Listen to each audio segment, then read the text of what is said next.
Hi friends, welcome back to my channel healer of the ages 1111। कैसे हो आप सब? आई होप कि आप सभी अच्छे होंगे और अपना ख्याल भी बहुत अच्छे से रख रहे होंगे। फ्रेंड्स, आज मैं करने जा रही हूँ रीडिंग कैंसर की, यानी कि कर्क राशि वालों की, और बताने की कोशिश करूँगी कि कैसा रहेगा उनके लिए ये आने वाला हफ्ता, क्या बदलाव होने वाले हैं उनकी ज़िंदगी में और क्या गाइडेंस है जो यूनिवर्स देना चाहती है।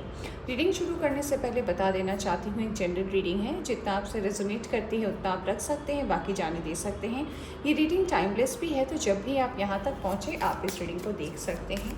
और अगर आप इस चैनल पर नए आए हैं तो चैनल को सब्सक्राइब करना ना भूलें। Let's see cancer. Thank you, thank you very much.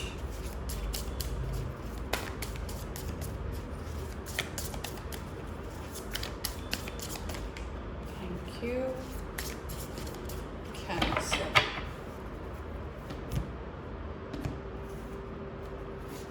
चलिए देखते हैं कैंसर के लिए क्या आती है energy. Wow, first card is death card. So a big transformation is coming cancer. बहुत बड़ी कोई ट्रांसफॉर्मेशन आ रही है। ये ट्रांसफॉर्मेशन आपकी पर्सनल या प्रोफेशनल लाइफ दोनों में भी हो सकती है या किसी एक में हो सकती है, जिसको लेकर कहीं ना कहीं आप बहुत लंबे समय से जो है मैनिफेस्ट कर रहे थे।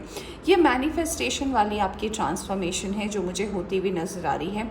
ऐसा लग रहा है कि काफ़ी लंबे समय के बाद आप कहीं ऐसे एक साइकिल से बाहर निकलने वाले हैं जिसको लेकर आप मन ही मन बहुत ज़्यादा परेशान थे। कहीं ना कहीं उसको लेकर हमेशा आपकी ज़िंदगी में कुछ ना कुछ प्रॉब्लम होती थी। तो मुझे इस कार्ड से डेफिनेटली ये लग रहा है कर्क राशि वालों कि ये बड़ा जो ट्रांसफॉर्मेशन है ये कहीं ना कहीं आपके लिए एक लाइफ चेंजिंग अपॉर्चुनिटी हो सकती है, जिसका आप लंबे समय से इंतज़ार कर रहे हो, वो मुझे आता हुआ दिख रहा है। मुझे कहीं ना कहीं ऐसा भी लग रहा है कि अगर आपकी पर्सनल लाइफ में भी इश्यूज़ रहे हैं शुरू से, जब से आपने किसी रिलेशनशिप में गए हो, या फिर कहीं ना कहीं अगर पर्सनल लाइफ में भी, चाहे आपकी फैमिली के साथ हो चाहे किसी पर्सन को लेकर हो, अगर हमेशा इसमें भी कहीं ना कहीं कोई प्रॉब्लम रही है ना, आप उसमें भी जो है एक मेजर चेंज जो है वो अट्रैक्ट कर पा रहे हो इस आने वाले हफ्ते में। Yes, queen of wands. So yes, कोई फायर साइन हो सकते हैं, एरीज, लियो, सैजिटेरियस, जिनकी एनर्जी कहीं ना कहीं आपको अपने तरफ अट्रैक्ट करती हुई मुझे नज़र आ रही है। मुझे ऐसा लग रहा है कुछ लोगों के लिए कि यस, आप इस पर्सन को जानते हो सकता है आप इस पर्सन के साथ फिर से नई शुरुआत करो। अगर आपका इस पर्सन के साथ कनेक्शन रहा है और फिर वो कनेक्शन ख़त्म हो गया है, या फिर आप दोनों ही मूव आउट हो चुके हो, या फिर जो कुछ भी रहा है, तो मुझे ये कनेक्शन कहीं ना कहीं आपको अपने तरफ अट्रैक्ट करता हुआ दिख रहा है और आप इस ट्रांसफॉर्मेशन के बाद इस तरफ बढ़ भी रहे हो। तो यस, मुझे लग रहा है कि कहीं ना कहीं ये आपकी पर्सनल लाइफ को लेकर हो सकता है। ये पर्सन कहीं ना कहीं आपका काफ़ी अच्छा एक ऐसे फ्रेंड हो सकते हैं जिनके साथ आपकी वाइब्स जो है काफ़ी ज़्यादा मैच होती हुई मुझे नज़र आ रही है। आप भी कहीं ना कहीं हो सकता है, जो ये रीडिंग देख रहे हैं, आप भी हो सकता है कि एक स्टार सीड हो। यस कैंसर्स, आप में से कई लोग यहाँ पर हो सकते हैं जो इस रीडिंग को देख रहे हैं, आप स्टार सीड हो। और ये पर्सन भी जिनके प्रति आपका ये अट्रैक्शन है, कहीं ना कहीं ये पर्सन भी स्टार सीड हो सकते हैं या फिर आपके ट्विन फ्लेम हो सकते हैं। तो मुझे ऐसा डेफिनेटली लग रहा है कि इस पर्सन के पास आपकी एनर्जी जो है शिफ्ट हो रही है। Yes, hangman. तो जिस सिचुएशन को लेकर कहीं ना कहीं आपको लग रहा था कि इसका कोई फैसला नहीं हो पाया है, इसका कोई आंसर नहीं निकल पाए, इसके आगे मैं क्या करूँगा या फिर इसके बाद क्या होगा, what will be the next step.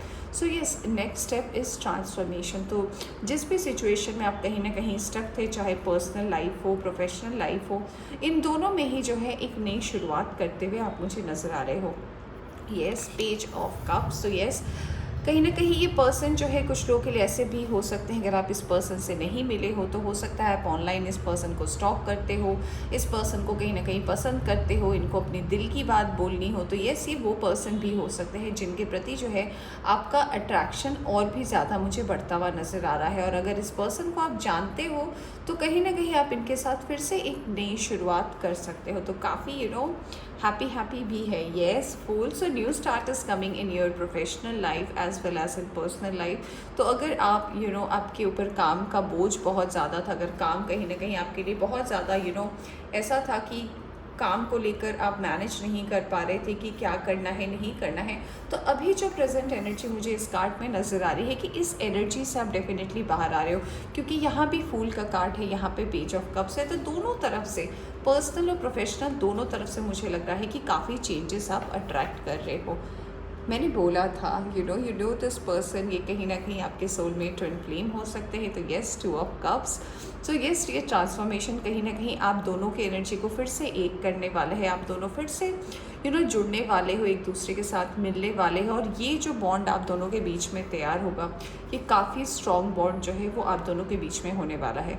मुझे ऐसा भी कहीं ना कहीं लग रहा है कुछ लोगों के लिए, यहाँ पे 50% एटलीस्ट लोगों के लिए तो मुझे लग रहा है कि आप इस पर्सन को जानते हो, और कहीं ना कहीं किसी की भी कारण से हो सकता है, चाहे आपके प्रोफेशनल वर्क के कारण हो, आपके पर्सनल लाइफ में अगर इश्यूज़ रहे उस कारण से, अगर आप इस पर्सन से कहीं ना कहीं दूर हुए थे या फिर खुद से इस पर्सन को दूर किया था ना, आप फिर से इस पर्सन से रिकनेक्ट करने वाले हो।